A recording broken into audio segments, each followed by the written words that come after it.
Sargent seat for the Tiger 1200 Rally Pro Explorer, and just got it in. So we're gonna put it together, put it on the bike, and see what it looks like. This is the free gift they give you, by the way. A $20 value. It is the cheapest hat I think I've ever seen. Pretty sure it's made for a child, but I don't know, maybe my nephew will like that. This is what you get. Got it on sale, 20% off, the heated version. I wish that Corbin would have made a seat. I have not owned a Sargent before, so we'll see what this looks like. This is pretty good quality, it seems. It's a lot lighter than the Corbins I've had in the past. It's like factory weight almost. It is a really light seat, so that's a big plus. I really like the material they use. It's like a carbon fiber looking leather. I'm not sure exactly what the material is, but it's really nice how they did the carbon there, and then the flat black kind of around the edges there. And then this one hooks up factory to your seat. So that looks really sharp in my opinion. Let's see what else we got in here. We got instructions, it looks like. Stop, warning, all that. We'll read that in a minute. We got a ton of fire material, so that's always fun. My receipt for you guys that are not paying the 20% off, it was $721 with the 20% off, front and rear seat. So that is very cool. It's also about $400 less than the Corbin was gonna be, just for the front seat, I believe. Don't quote me on that, but I actually held out and held out and held out and held out for the Sargent seat, thinking that Corbin made a seat for the Rally Pro Explorer. They don't. They only make them for the Rally Pro. So you're stuck with this if you want an aftermarket seat. This is the rear. Matches pretty nice. It's got the carbon fiber here. This is also equally as light as the factory seat. This is, I really like that color scheme on there. So that's what you get in the box. A bunch of old paper, a bunch of other crap that we're not going to use. Maybe we'll throw in the fire. That's about the biggest uses we're going to get. The downside, I think, to this is that Sargent wants you to use your factory mounting hardware on the front seat. And for me, that sucks because I hate the mounting hardware on the Rally Pro seat. I think it's flimsy. It's only a matter of time before that rubber dries out and it breaks completely. Let me let me get that off of that bike and I'll show you what I'm talking about. Okay, so I got the factory seat off of my Rally Pro. And this is what I'm talking about. You guys can see like this rubber band right here. I hope they're gonna make a replaceable piece for this soon, because you stretch it, you bring it back in there. When it's in the low setting, it has a ton of slack in here and it's not tight. So when you go to put this into the bracket on your Rally Pro, it's just got a bunch of slack there. So when you pull it out, it's just, it doesn't feel firm to me. And the same thing with the back, right? Put it from the high position down in the low position, which I do often. You don't think, oh, well, once it's on high, that's where you're gonna have it. Or once it's on low, that's where you're gonna have it. That's not true. I put the high setting on when I'm traveling on the bike, and then when I go off-road, I tend to lower my seat down. And that gives me just enough ground clearance and maneuverability around the bike to really manhandle the bike around the trails. So what we're gonna do is we're gonna take these brackets off, we're gonna put them on the Sargent seats. Super simple. Also, while this is in my hand, I'll let you all know that the Sargent is lighter than the factory seat. Not by much, a couple pounds maybe, but it's a noticeable weight difference here. And you can see the difference in shapes between the two. There's a huge platform difference, and there's also the profile difference. The big thing is the way that your seat is made on the Sargent. It's see if we can pick it up this way. But on the Tiger's factory seat, this is not really dished, right? It's more almost convex, and for me, the foam is so soft that it really pinches on the back of my thighs. When you go to the Sargent seat, you can tell that this is a dished seat and it's wider, so, and it's also a lot firmer feeling. So hopefully what's gonna happen is the seat stops pinching on the back of my legs and it makes for a more comfortable ride. I'm also hoping that instead of the seat pushing me down into the crotch area and crushing my balls every time I ride this bike, that it kind of puts me at more of a back angled slope. So anyways, that's what we're hoping for. I'm gonna go ahead and get this hardware changed and I will be right back. All right, so we got the hardware switched out. This is, it was super simple, guys. There's nothing really much to talk about here. All we did here was 4 bolts for the front bracket, 4 bolts for the rear bracket. Also, I forgot, but I did not get the rear heat option with the Sargent seats. And that's because I don't care about my rear passenger. You know, I very rarely have one, and when I do, their butt can be cold. I don't know what to tell them, you know? So here we go, man. Let's put this guy on, and I actually hate putting, and it does not fit. All right, what is going on here?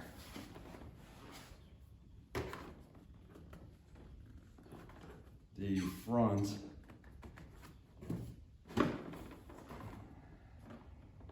why does that not look like it fits in there?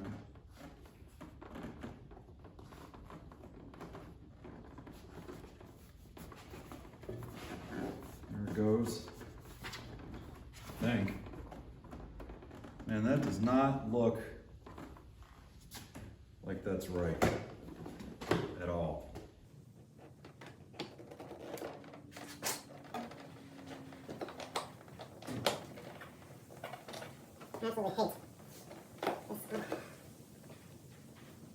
All right, so what's going on is this front area here seems to be narrower than the width of my tank. And that has me questioning a lot of things right now.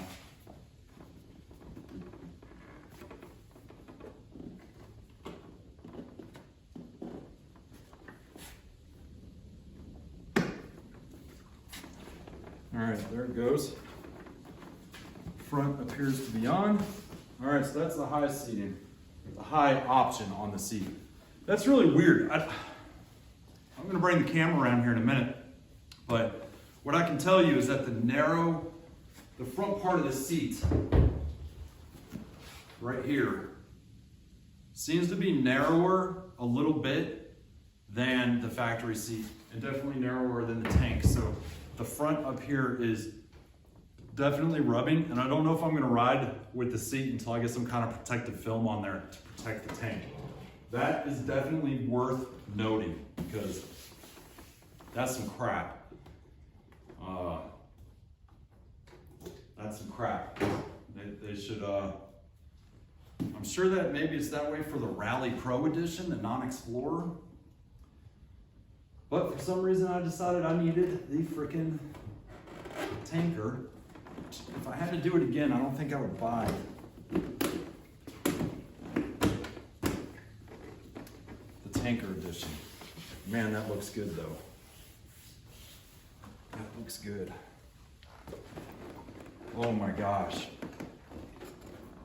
Let me get this guy up on the center stand because that feels completely different. Ugh.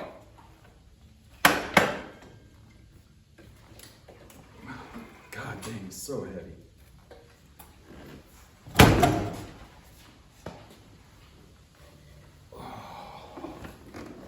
Wow. That's gonna be a game changer. I get some protective film on that right there. Oh my God, guys. Tell you what though, it doesn't feel stable. Like it wiggles.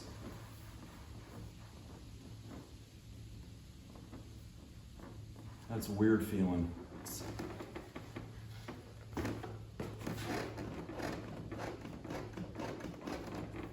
Let me get a close up here.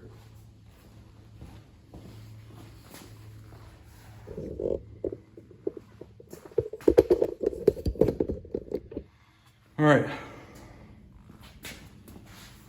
don't know if you guys can, that does not feel right.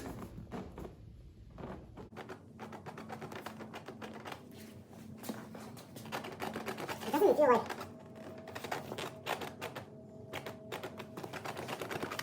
the seat feels loose, like really loose.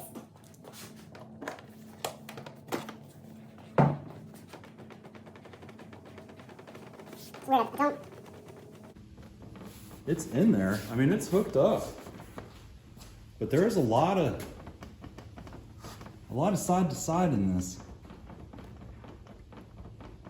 Let me try it on the low setting. We'll see what happens.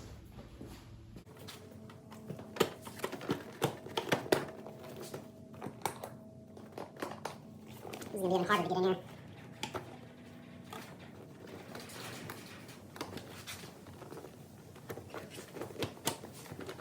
The low setting still wiggles like that. I don't know what's going on. Let me take a look at this. I'll be right back. All right, guys. What I found is that my seat looks like these little rubber things are kind of falling apart. So I'll be calling Triumph to see if we can get that under warranty, because that's obviously a shame, right? So yeah, that's why I got a little movement in my seat. It's rocking back and forth like that. It's actually quite a bit of movement. I'll put it back on here. The low setting doesn't seem to have as much movement, but the high setting, it definitely has movement in it. And yeah, that really sucks, man. I hope that's a replaceable part, you know?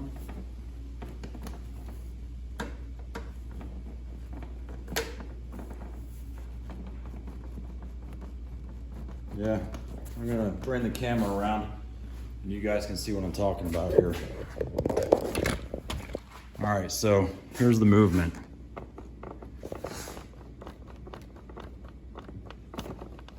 Part of it is because it feels like, anyways, if you look in there, see if I can get a clear shot here. See the movement in there? So we're going to Triumph to see if I can fix that. All right, moving on. The other thing I can tell you is that the rear seat, it fits pretty good. You really got to tuck it in behind there and then really jam it in there to get it to lock.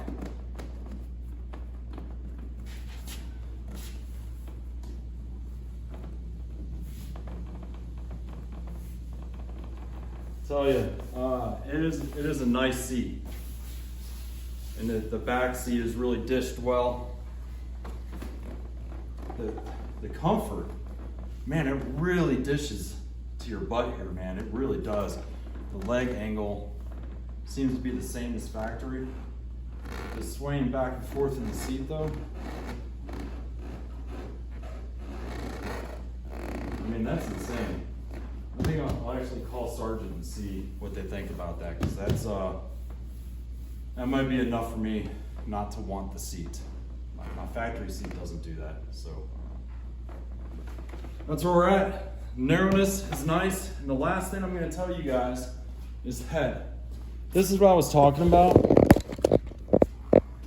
This here, these 2 points, they rub hard against this tank. If you don't put some kind of clear protective film around the bike here, it is going to eat that paint for sure. It's a nice seat, but it feels like it wants to fall off the bike. It really does. All right, I'm gonna call Sargent and I'll call you guys back. Okay, I figured it out now. What was happening is I got it on the low setting right now, and the it's a lot firmer. It doesn't feel like it's floating over the bike and not connected to the bike. And this is why. So on the low setting, these stoppers here on the Sargent seat don't touch the frame. I'm not sure if they do on the factory seat or not either, but I never noticed it before. But they don't touch the frame. So the seat is just hovering on the bracketry and it wobbles like that when you lean side to side. It can be a very, very disorienting feeling, I would imagine. So it's on the low setting and these rubber mounts do touch the frame. So it's very solid right now. I think what I might do is try and find maybe replaceable stoppers that are thicker or some kind of attachment to make them thicker. So when I lower it and raise it, it still feels pretty solid. Anyways, long distances, I'll probably go ahead and raise it to the high seat, but the low seat actually feels really, really good. The big thing for me is I didn't want, man, it feels so different. It changes the whole bike's ergonomics. It pushes you further back.